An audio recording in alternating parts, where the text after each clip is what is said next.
and welcome to The Skinny for Friday, August 30th. I'm Mitch Perry, senior political reporter for the Florida Phoenix, joined as I am every week by my two co-hosts, Ray Roa, the editor-in-chief of Creative Loafing Newspaper, and independent reporter and author Ben Montgomery. Good morning, gents. Happy Labor Day weekend.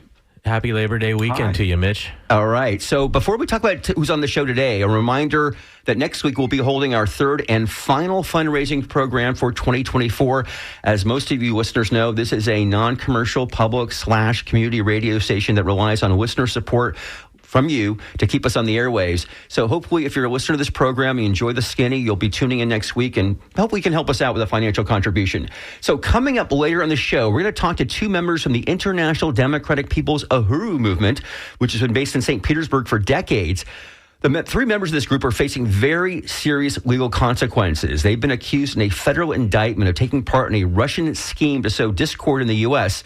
This case is going to federal court next week in Tampa, and we'll talk to two of those defendants later in the program. But first, we're going to talk about historical preservation here in the Tampa Bay area, and Ben Montgomery is going to lead the conversation on this. Ben? Hey, and we'd like to welcome to the show Manny Lito, Executive Director of Preserve the Berg in St. Petersburg, and Karen Kress, who's remind me your title with the Downtown Partnership, Karen? Yeah, I'm sorry. It's long. Is Senior Director of Transportation and Planning. We knew that. And we brought them both here to talk about the importance of preserving historic properties, zones, regions in urban areas. But first off, we'd like to talk to Manny, who's dealing with the new report, and he has it sitting in front of him in this studio. A new report that has some surprising information for us. What are your takeaways from this new report, Manny? Well, first, I want to thank you for having me here today. I really appreciate the opportunity to talk about this report. Our goal here, a lot of times when we talk about historic preservation, we're talking about aesthetics, and we're talking about, a feel-good or places that are important because of things that have happened in a particular location or a particular architectural style.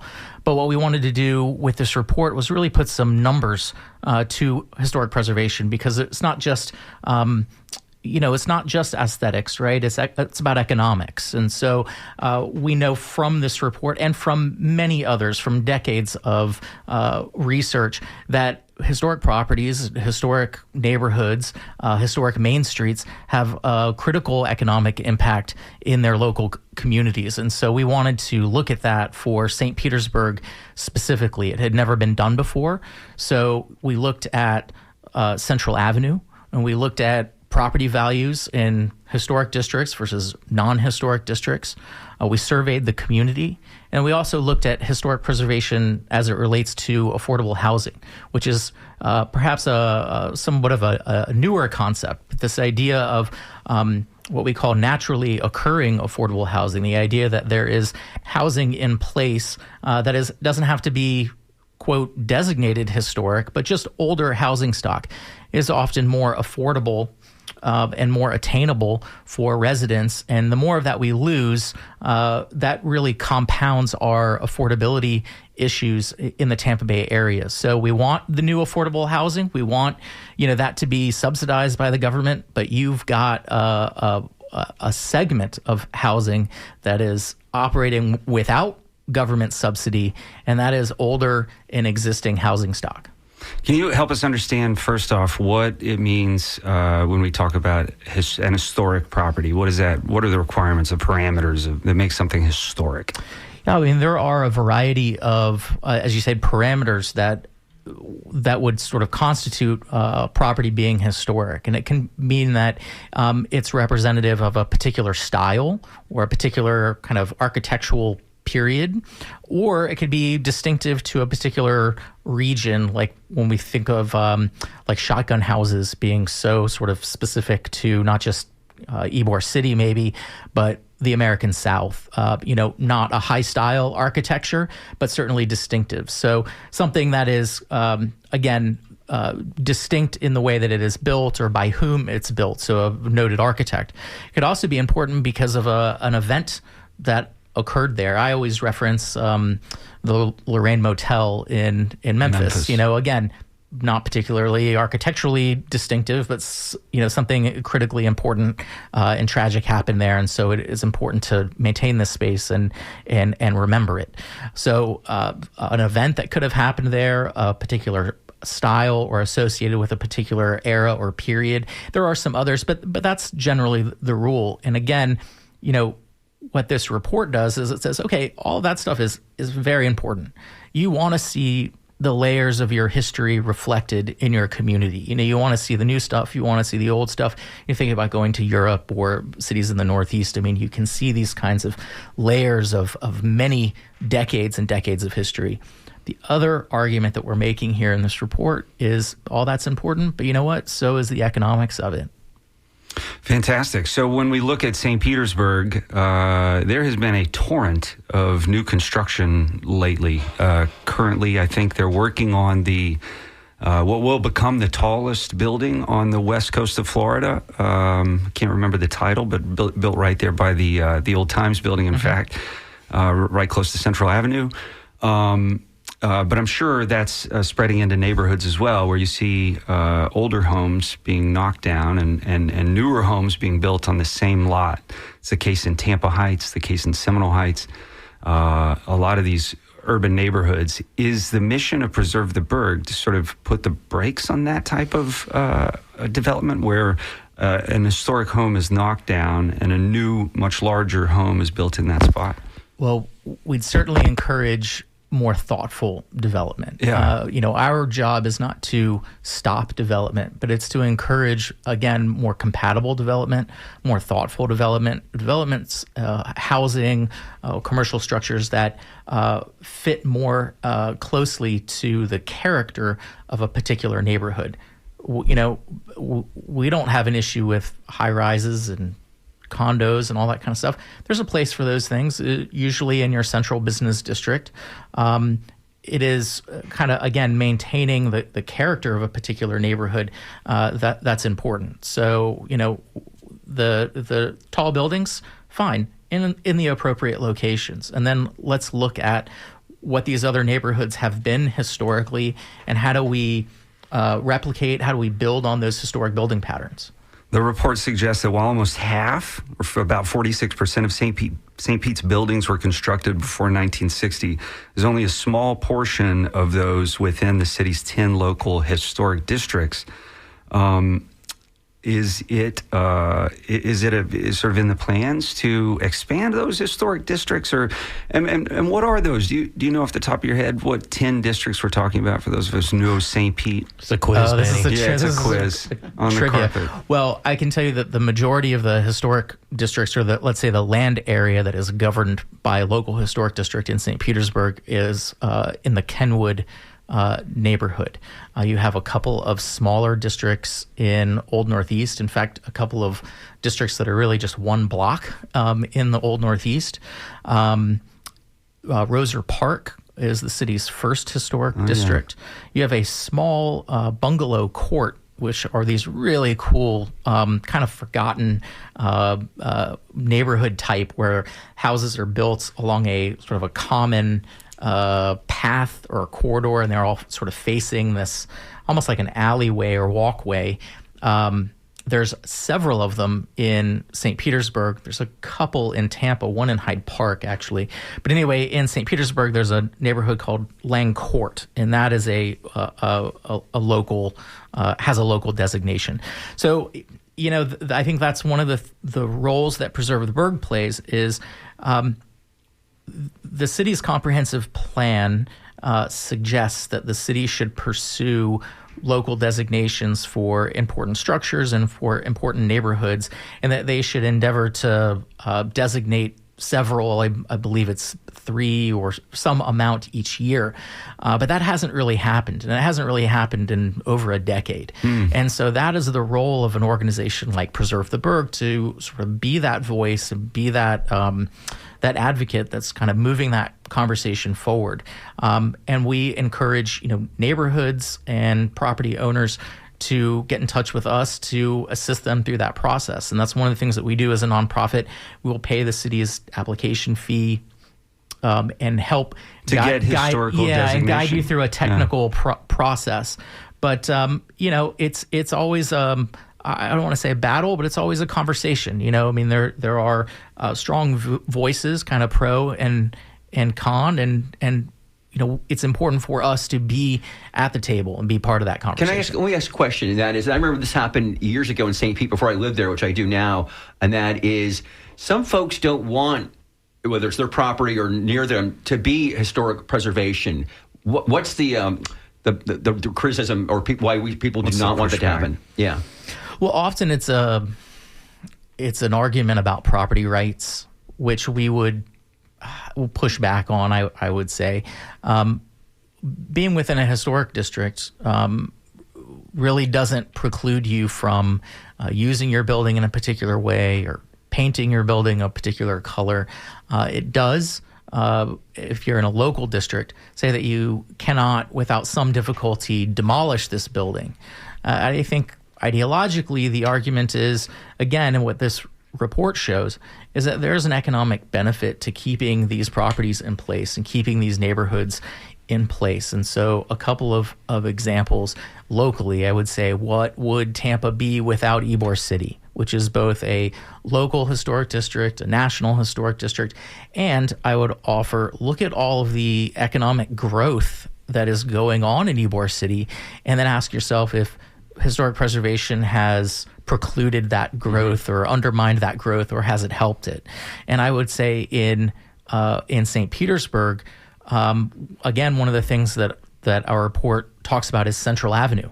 Now, in St. Petersburg, you have a contiguous 30-plus block Main Street. That is pretty special. It's pretty unique, especially in Florida, that you can walk all the way from the waterfront to 32nd Street.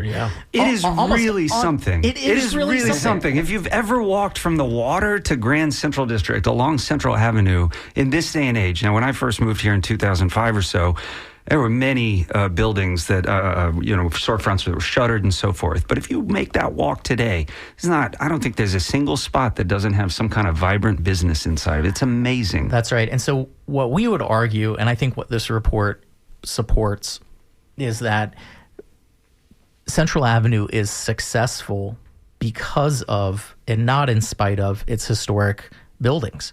It's small storefronts. It's a smaller scale. The buildings are adaptable. The rent is maybe not less expensive on a square footage basis. However, you have less square feet, so it's more affordable for a local business or a local restaurant. It offers a variety of rhythms and storefronts that are appealing and interesting, that sort of drive pedestrian traffic.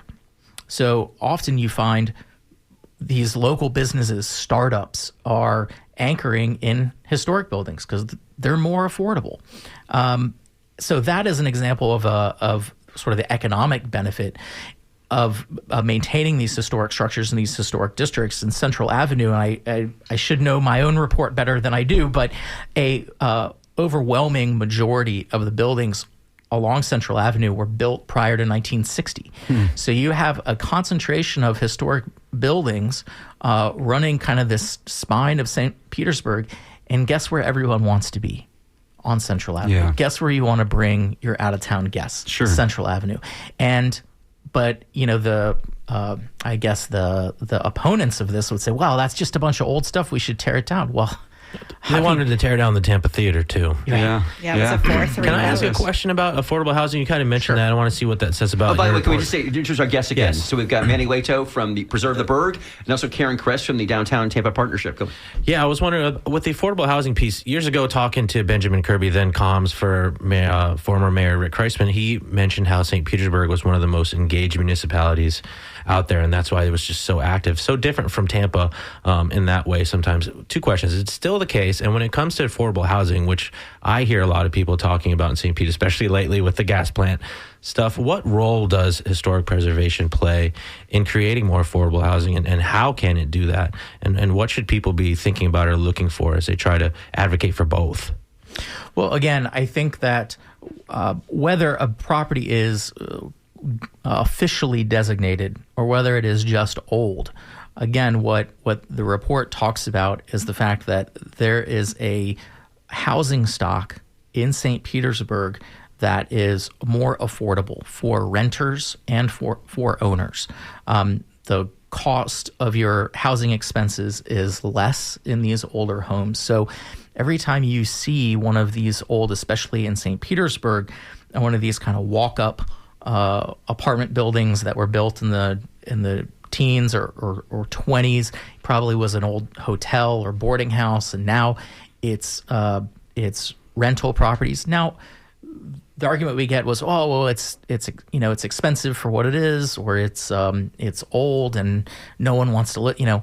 However, it's filling a role. If you are, a kitchen worker at a restaurant, that gives you an opportunity to live in the city in an affordable manner. Now, does it have an amenity deck and a swimming pool and a gym and a sauna and all those things? No, it doesn't. And we need both. We need all of those things. So I would say, again, the more of that you can save or incentivize to be reused or brought up to code, the better. And any city's affordable housing plan needs to include both the construction of new affordable housing, but also a plan and program to maintain these more affordable units. And when we talk about this Central Avenue in St. Pete, and just to pivot a little bit, let's bring it over to Franklin Street in Tampa, which they share some similarities, right? They're older buildings, older businesses. The stock there is a little older. And Franklin Street also has this sort of historic feel and almost charm to it. Karen Kress from the Downtown Partnership, can you tell us about the Franklin Street vision? What's going on there, and what's the partnership doing to sort of preserve that historic charm? Thank you. Would love to.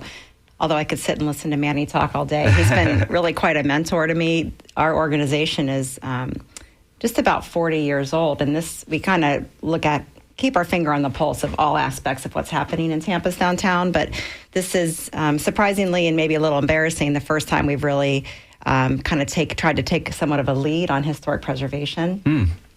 And I just wanted to comment to pick up on what Manny was talking about with affordability, and to Ray's question is there's all kinds of incentives out there and grants that are available only for the older building stock. So I think that could be one advantage that could help with making it more affordable as well. But yeah, Franklin Street is our main street. It's not 30 blocks long, but there's enough there. If you talk to anyone who grew up in Tampa, they'll probably share memories of shopping and strolling on Franklin Street. And we don't really have another example of that in Tampa's downtown, so we really wanted to focus, kind of key in on that. There's 171 buildings on the corridor, and almost 70% are older than 50 years, which is kind of that line you have to cross to be able to be eligible for, some kind of historic designation. So I'm still learning a lot. Manny has been a great mentor, as well as some other people who've been active for years. Ray mentioned the historic Tampa Theater. It was a 4-3 council vote. Crazy. When was that? Saved by preservationists. 70s, I think, and then they ended up leasing it to the city owns it, and then the Tampa Theater Foundation nonprofit runs it, I think, is the model. Yeah, it was at least like $1 or something like that. Yeah. This makes me think about a book I read about the sort of upper class women in New Orleans saving the French Quarter. Back in the 1920s, maybe the 1930s, the French Quarter had become sort of overrun with, if you read the papers, with disease and crime, and it was a slum, if you will. And the city leaders had plans to destroy it, to basically, we would rather knock all these buildings down and have an empty lot than have gross people living there. But they didn't, because the cultured society women of New Orleans stepped up and said, no, we're going to protect these historic properties. Thank goodness they did, because we now have the French Quarter, one of the coolest couple of blocks in the South. Is there that kind of, have you read that kind of sort of support from the community in Tampa, Karen, to protect historic properties, and also in St. Pete, Manny? Yeah, I mean, I would say that St. Petersburg is probably a little bit more organized, but I think the passion is absolutely there in Tampa. And I love the title of Manny's report, Keeping the Vibe Alive, right? That's what makes these places places. It could be anywhere USA without it. So, we're certainly not anti-development either, but you do need to value, kind of what you can't get anywhere else. And that's really going to be with, a lot of the buildings. There's, a prolific historic landmark program out there where you can see the markers that talk about Tampa's history. We're just through our efforts trying to really bring that history to light, celebrate it, raise awareness, follow things like the comprehensive plan. What is it saying? What kind of policies are in place? Are they strong enough? Just, keeping that ball rolling. Thank you. Oh, Karen, let me ask you, CO's last two offices have been on Franklin. The one before ours, we're in the Wilson building now, so right there at the Franklin Exchange, Twiggs and Zach. Before that, we were a little bit further up on the other side of 275 near Henderson. Over the years, my dad used to work downtown. I remember when there was a Burger King down there. I remember when there was tumbleweeds down there. And now it looks a lot different. And you step on the office, you see a lot of people that you maybe wouldn't have seen. And when we talk about placemaking, every new person that works in downtown every day adds another layer to their placemaking journey, right? So what have your findings told you about how people perceive the Franklin Street corridor? And then what is the actual vision for the years ahead? And again, what role do these people who commute to downtown or maybe live in Tampa Heights like I do, what role do they play in helping the partnership execute this vision? Yeah, and then I'd probably add in, how are they getting downtown? Because although that's like Franklin two Street shows. is lined with beautiful old buildings, we also have, I think, 11 surface parking lots on Franklin Street. So, and several of them used to have, nice demolished. department stores. There was a trolley going up Franklin at one time. Yeah, there were 3 theaters, I think, on Franklin Street. The Strand Theater was right there. I only know that because of Manny Layton. Yeah. Is the Crest building on Franklin? Still there. It is. C.W. Wilson is owner of that, and she owns our building, the Wilson building. Yeah. Both Any buildings. plans for that? Plans. Do we know of? Crest building? I don't. I've heard of that for 15 years. There might be something. I remember when Bob Buckhorn, when he was mayor, had a state of the city address there because he was trying to get interest to have that happen. It feels like also during the Republican convention. It was. There was a 2014, concert inside the Crest building. I remember ex-ambassadors those are the played only there. 2 uses that I can remember in my lifetime, and my last name is Crest, so I've offered to Carolyn Wilson to be the building mascot, and she just kind of looked at me funny. Hey, we do have a phone call, you guys, from David in Tampa. Let's bring him on. David, you're on the skinny. Oh, yeah. Hey, I heard y'all talk about Tampa Theater, and one thing I think is interesting is whenever you go see a show there, usually somebody will be out front and asking, how many people, this is their first time coming to Tampa Theater. And there's a lot of hands up, But I think that once they go there and they discover it, they see just how wonderful it is. So I'm pleased to see more people coming out and checking it out. Yeah, and the hub right down the street turned 75 this week, I think. 75 anniversary, correct. yeah. And the hub's had a long and storied history at different blocks. One of them's been demolished in the midst of becoming a parking garage. Yeah.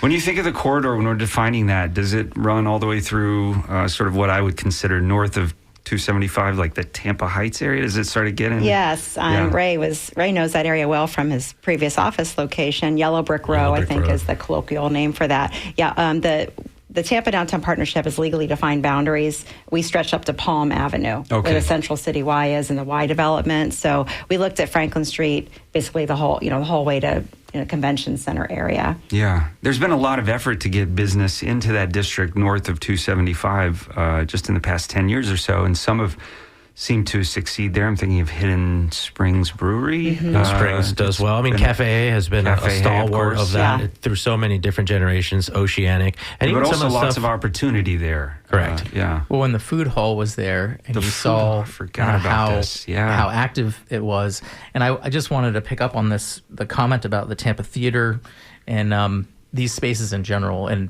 somebody brought up tourism. I mean, these are the places that define a city, and there are the things that make a city unique, and they are often the things that younger residents are looking for. They are the thing that tourists are looking for. They're the things that you are looking for when you bring your friends and relatives. The Tampa. Visit Tampa Bay knows that well. Visiting friends and relatives. I mean, where do you bring your friends and relatives when you visit not just the Tampa Bay area, but any city. I mean, you want to find the thing that makes that city unique, whether it's the food culture or the architecture or those funky neighborhoods. You know, you are not bringing your relatives to the CVS in the suburbs, right? I mean, you're going to the downtown core typically, or whatever funky neighborhood there is. So the more of that you lose, I mean, you're really doing your city a disservice. I mean, and that's why, like in the historic preservation field, we call these buildings resources. And that may be a little bit of a nerdy term or a heady term or whatever, but that's what they are. They're like water resources or anything else. It's a resource for the community. It makes the city distinct, unique. It allows for community memory and placemaking and all sorts of benefits. And that's the argument for historic preservation. And the last thing I'll just mention with regard to the Tampa Theater, you know, that building was almost torn down. And the same is true in St. Petersburg. I mean, the Vinoy Hotel was almost torn down. And I've used this line quite a bit. And I just, for those folks that are maybe not predisposed to historic preservation, I would suggest, even though these debates can be heated in the moment, when you look back, we're frequently not wrong. I mean, what would Tampa be without the Tampa Theater? What would, you know, the downtown of St. Petersburg be without the Vinoy? I mean, you know, again, in the moment it gets very heated and, you know, we should just get rid of this thing. And then we look back 20 years on, the building is saved, and guess what? It's on the cover of every brochure selling the city. Yeah. So were we wrong? Right. Probably not. Hey, Karen, can I ask you about the streetcar, which, of course, goes through a little bit of downtown Tampa, going back and forth with Ybor City. There's been talk for years about expanding that. I know this is very expensive, and you're looking for money from the federal government to do that. Do you know where we're at with that at all right now? Well, Franklin Street used to be one of the routes of the streetcar back when we had 52 miles of it and service, I think, all but 3 hours a day and insane ridership. Man, can you imagine? It's like when you go to Paris and you're like, when is this train coming in the middle of the night? That's how people were back in the day. Yeah, and Mitch, the funny thing is that you mentioned trying to go after federal funding. That's actually not the issue. The issue is the local funding. So typically the formula is 50% federal, 25% state, and 25% local. Y'all know another show about the referendum and everything else. But so it's really coming up with that local match. But yeah, the extension route, the next leg of it is done. And then onward and upward from there. But it'll actually go on either side of Franklin Street. So Franklin Street itself can kind of be preserved and keep the history alive and everything else. So it'll run up Tampa, Florida, up to maybe Palm, Columbus area. Wow. And then from there, we'll see who wants it the most, whether it will continue north through the Heights, up to USF potentially, or loop back to Ybor, head out to West Shore and the airport. Ray's getting so I just got goosebumps. I don't have to get in my car to go to work. Wouldn't that be something? We had a note here, by the way, and I think this is actually more related to housing. But let's just bring this up for a second. It's from Joe Porter. It says, I don't think there is enough attention being paid to the huge number of short-term rentals, Airbnb, etc. in St. Pete and surrounding areas. I live in Kenwood. There are 15 homes in my immediate block. 4 of these homes are short-term rentals in violation of local ordinance. One of them has 3 separate dwelling units on that just one property. That is 7 units of housing that could be on the market for locals who live and work on one street. The whole neighborhood and much of the city is like this. This is a major contributor to the housing affordability crisis in the area, and more needs to be done. Yeah, I think he's talking about how many ADUs are we going to approve, but are we going to bake in language in the ADU legislation that says you cannot use it for short-term rentals? Yeah, that's a tricky issue. Yeah. Sometimes you have to take the first step to get the ADUs built, and then you take the next step maybe a little bit after that. Mm-hmm. Yeah, I know like in the city of Denver, I think it's a 1-month minimum to rent it out. So yeah, there's definitely strategies to help manage Hawaii that. is even worse. Or depending on we've got a caller here, folks. Okay. Let's see. Let's bring him up. Hello, Mr. Dingfelder. You're on the Skinny. Just can't quit. I love you guys. I love you guys so much. Do my show and then listen to yours. Hey, Karen, Manny, you guys do a great job on your respective sides of the bay. Karen, I wanted to focus a little bit on historic preservation.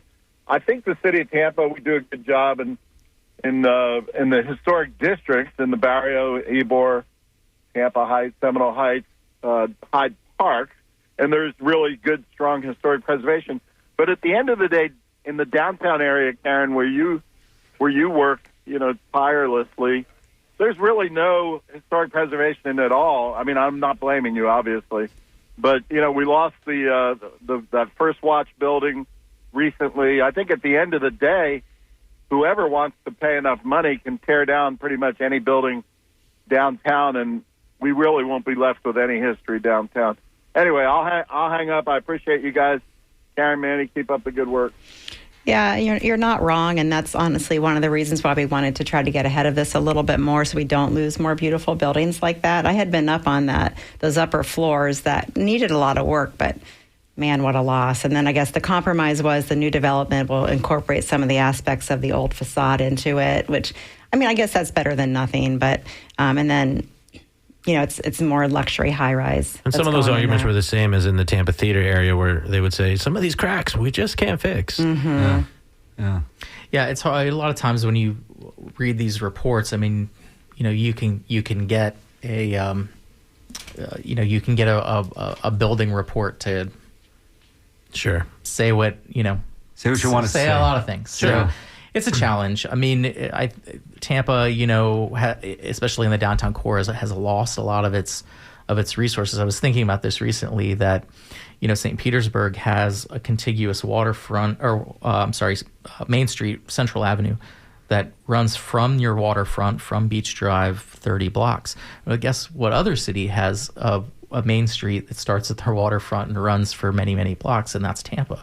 Franklin Street really starts at the convention. The Tampa Convention Center the address is Franklin Street. Yeah. And so the challenge that I think Tampa has is that over the years, it has really just lost a lot of that historic infrastructure, and so it's kind of hard to plug in some of that stuff. I would just tell Karen may not know this, but a quick story. I kind of got started on my kind of journey with historic preservation because I was eating lunch at the Jerk Hut in downtown Tampa on Twig Street while they were tearing down the Strand Theater, which was a contemporary of the Tampa Theater, but it had been absorbed into the Moss Brothers building, and so I'm eating my whatever it was, my jerk chicken, and I'm just watching them claw through this building. What year is this? 2006 or something, maybe. Okay. Oh, wow. And I mean, it still had its proscenium theater. It still had its balcony seating. So it was kind of like watching the Tampa Theater come down. It's just like they're just clawing away at this thing, and they're just like, oh my And what's God, there now, Manny? A surface level parking lot. And it has been for 15 years. Where you can get pizza.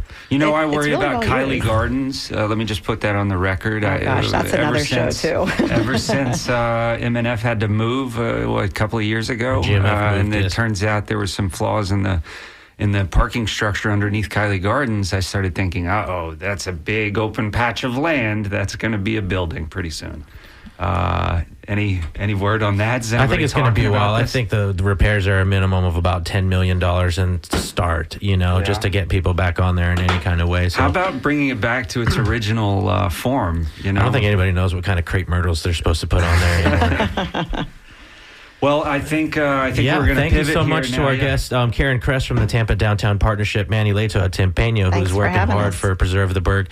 Thank you so much. We'll link to both of these reports on our blog post about the skinny today. And, we're talking a little bit about St. Pete. Maybe we should stay in St. Pete, Mitch. What do you think? Yes, and now for something completely different.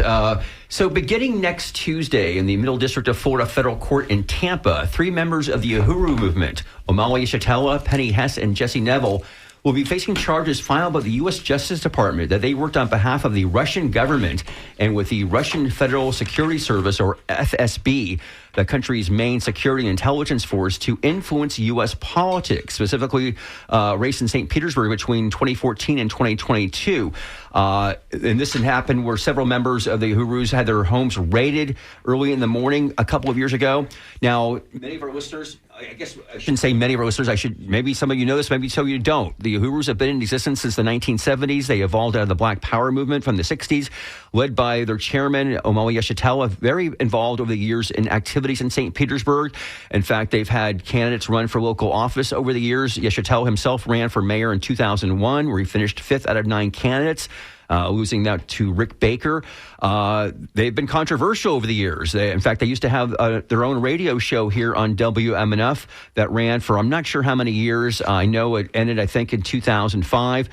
So joining us right now to talk about the trial beginning next week is the aforementioned Omali Yeshitela and Penny Hess, who's the chairperson of the African People's Solidarity Committee.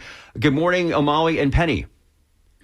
Good morning. Good morning, Uhuru. All right, great to have you here with us. So let's tell our listeners again, there was this last year a superseding indictment that was released by the Justice Department in April that alleged that Omali Yeshitela traveled to Russia in May of 2015 and entered into a partnership with Alexander Viktorovich Ivanov, I believe that's how you pronounce it, founder and president of the Anti-Globalization Movement of Russia, AGMR.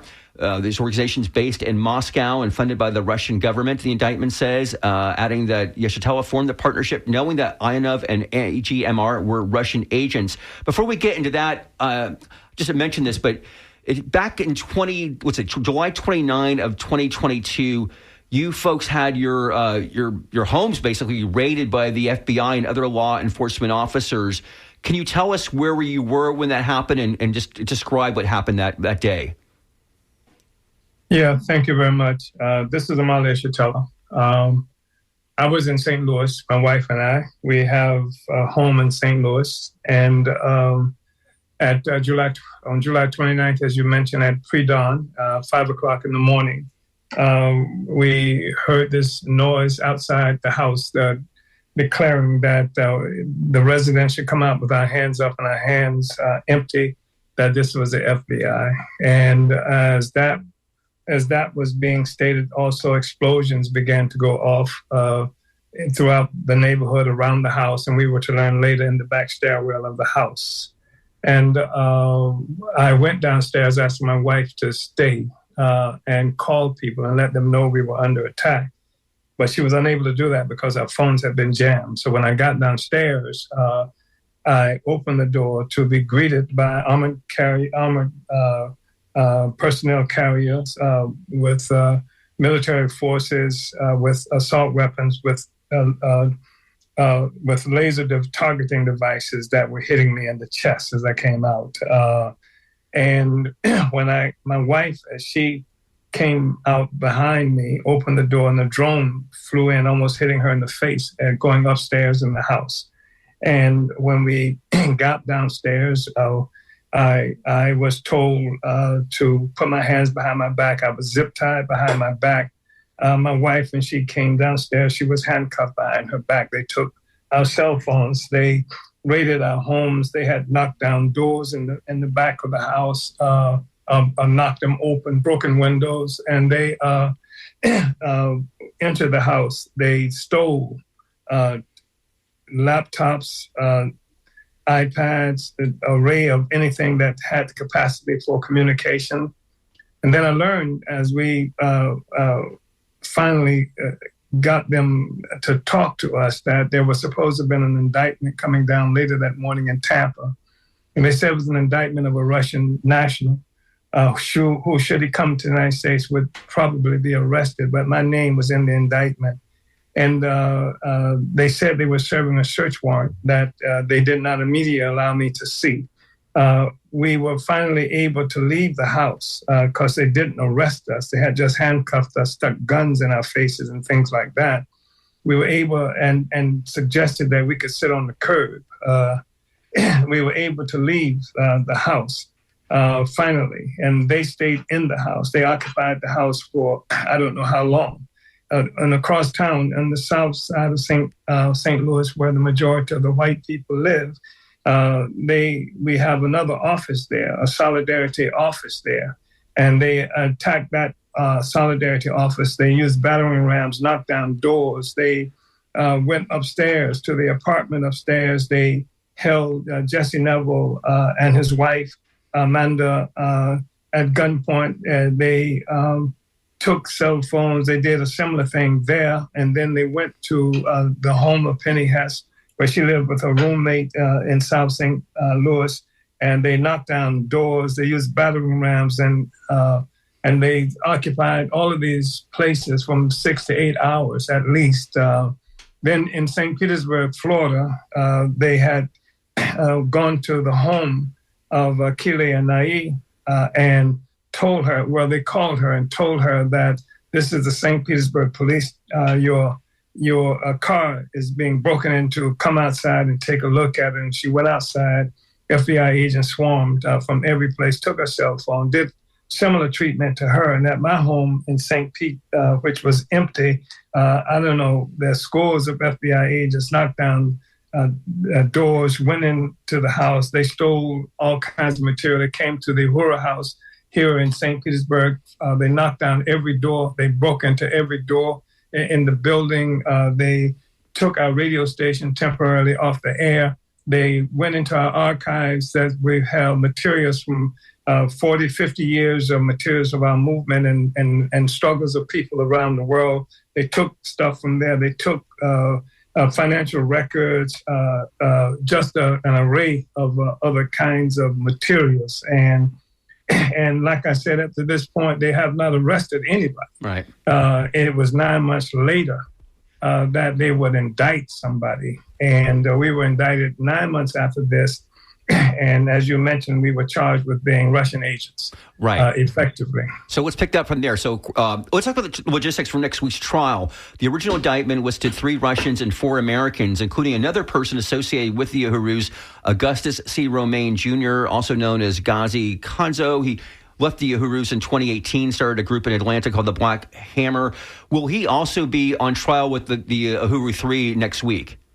Well, let me just say that they lumped a lot of people as co-defendants in this process that included Romaine. And at one juncture, there was some California guy who was organizing, they said, to succeed California from the United States. And I think there was somebody from Texas, a white guy who was involved in the same thing, according to them.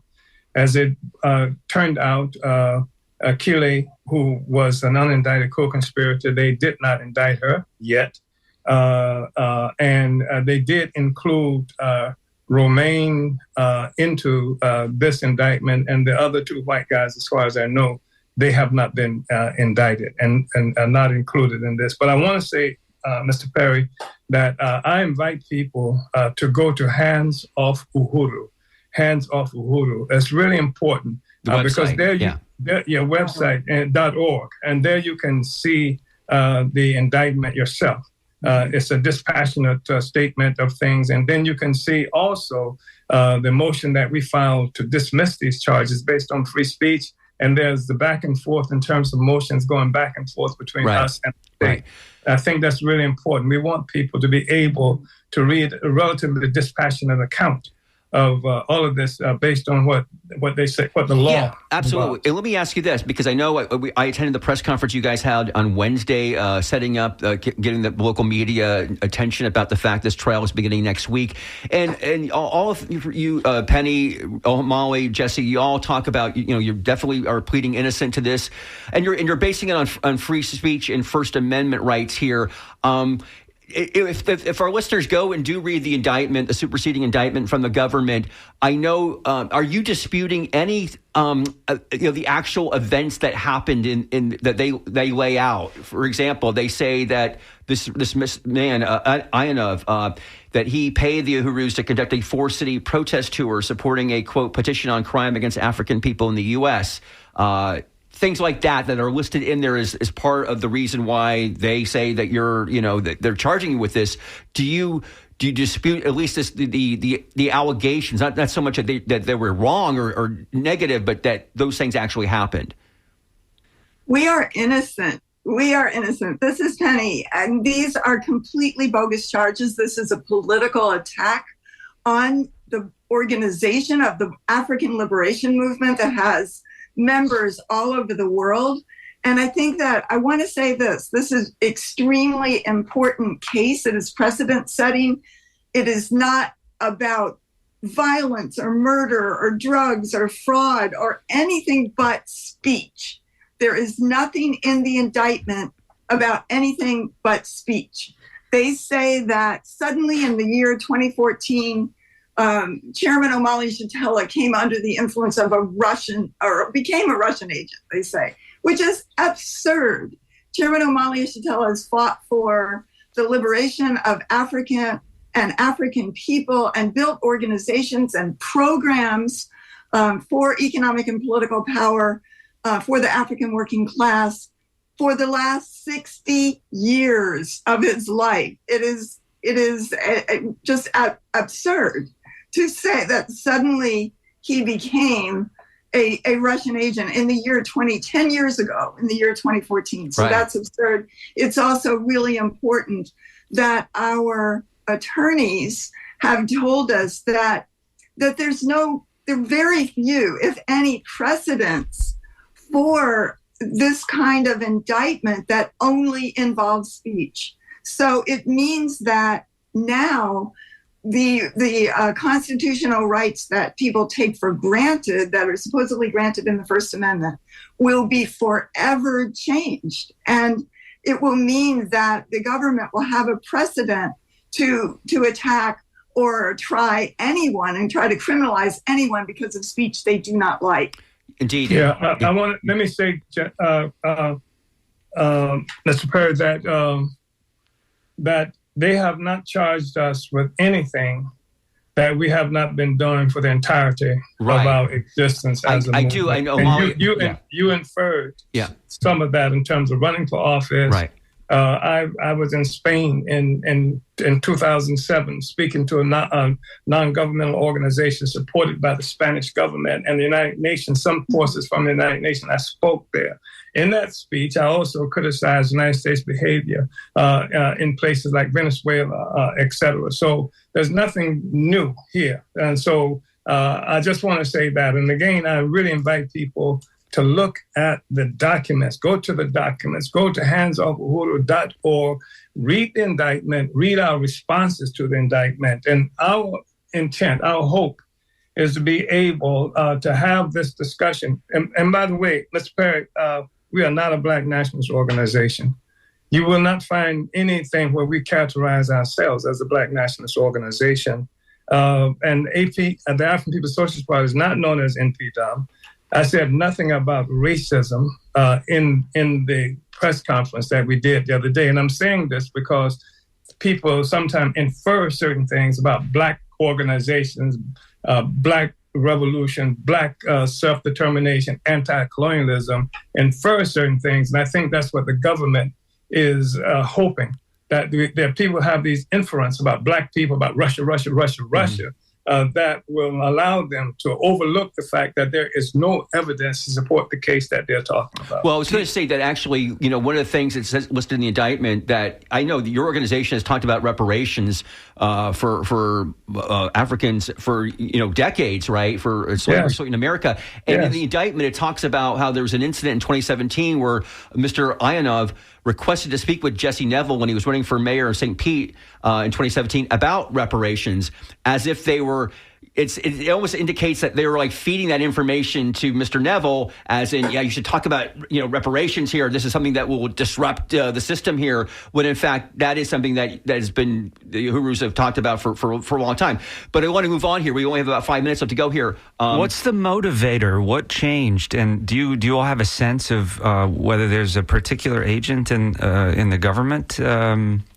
They just sort of decided, all right, now's the time that we prosecute the Uhurus for their critical speech?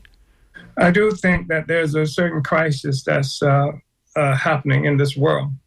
And the United States, of course, has been, for the longest period of time, the linchpin of the existing order, if you will. And that what we see is the United States has been challenged internationally by events of colonized people in Venezuela, Nicaragua, and we've always been for Cuba and other things like that. And throughout the Middle East, that's challenged. And now re-entering into focus as major players in the international arena have been Russia and China. And then you see the resurgence of the Black liberation movement in this country again. And it didn't take Russia. It took George Floyd. It took, Mike Brown. It took Tyrone Lewis. It took all of these events happening in the world. And there's a convergence of these things that I think deepens a sense of crisis, perhaps even existential crisis. And so the U.S. is now tolerant of any kind of criticism because it is positioning itself in the contest it's having with others in the world as the great democratic force fighting against autocrats all around the world. And how can you be the democratic force with what's happened to George Floyd, what's happened to all these black people being killed? The fact is that, something like 37% of the people who are in prison in this country being African, despite the fact that we represent some 13% of the population, et cetera. So you got all of this stuff, and then African people in motion again. So I think those are the kinds of things that gave crisis to it. It's not just here. Just like in the 60s, it was not just here. It was Vietnam. It was what they were contests they were having with the socialist Soviet Union, China, all of these contending forces. And so they will prohibit free speech. And they will liquidate our history in so doing. Because if, in fact, any criticism that we make of the United States is because of Russia, I mean, they liquidate our right to have history, to say there is a historical relationship, just as what we just mentioned, Mr. Perry, in terms of our participation in elections and all of this stuff. And we put reparations on the map in this country. The African People's Socialist Party, Uhuru movement did. So they would liquidate all of that kind of history and negate it. And so history for them begins in 2014 and 2015. And George Orwell is the guy who made this statement that who controls the past controls the future, and who controls the present controls the past. And so the objective is to take all of that away and make history start. History did not begin in 2014 or 2015. There was a Tampa Bay Times story, of course, that came out about the trial this morning. And I wanted to read this line that was written by reporter Dan Sullivan, get your thoughts. He says, if you believe a federal judge, the allegations against the Uhurus are not protected as free speech if they were done at the direction of a federal government, of a foreign government. Because the heart of your defense, as you talked about today and talked about the other day, is, again, free speech. What you're doing is free speech. They are alleging that the movement that you were doing was at the direction of these Russians. And it seems, again, that is going to be what this is going to be discussed over the next 3 to 4 weeks on this. I know that we only have a couple of minutes left to go here. You were having an event tomorrow. Is that correct, in South St. Petersburg? That's correct. Yeah. Major. Tell us about it. Go ahead. Yes. Well, I just want to say that the Hands Off Uhuru Fight Back Coalition includes over 200 organizations across the political spectrum, and many of them will be here for a really important rally tomorrow here at the Uhuru House, 1245 18th Avenue South in St. Pete, starting at 11 a.m. This is going to include Mukasa Ricks from the Student Nonviolent Coordinating Committee, members of New Era Young Lords, Ward Churchill, revolutionary author and historian of the indigenous people and expert on COINTELPRO, Omawali Clay of the December 12th movement, Afia Ngwanza, also a member of SNCC and also a coordinator of a Black Power radio station in Greenville, South Carolina, Barry Bender from the New Jersey Green Party, a speaker from Florida AIM, and from Peltier Ad Hoc, so many more. Many more. So we're hoping that people will come out on Saturday, the 31st. It's going to be really important. And as you mentioned, the trial is going to be on September 3rd. We think it's going to be really important. This is what we think is necessary to bring this case in the light so that it's not just something happening and people don't know anything about it. All right. Please come out. All right. Amalia Yeshitawa and Penny Hess of the Uhuru movement, we thank you for joining us here on The Skinny. Thank you. Okay, Ray, let's go back to you to close this out. Yeah, thank you so much, Chairman Omali. Penny Hess on the top half of the show, Karen Kress from the Tampa Downtown Partnership, and Manny Leto from Preserve the Burg. We'll have links to everything that we're talking about on WMNF.org. And as a reminder, this show on WMNF Tampa will be raising money next week. So please make plans for that. Listen in. On behalf of myself, my co-hosts, Ben Montgomery and Mitch Perry, Irene Matthews, is on the phones. Please stay tuned here to WMNF. And over in Studio 1 is Joellen Schilke, the hostess who loves you the most, as she says she has art in your ear. And she's going to be talking about all that and really transition us out of the news hour into the cultural hour, something that we love so much here about WMNF. Thank you all so much for listening. Don't labor too hard this weekend. Amen. And if you are working out there, thank you so much for all the hard work that you do. Anything else, guys? I think that's it. Good job, Ray. Have a good one. We'll see you next week. Take care.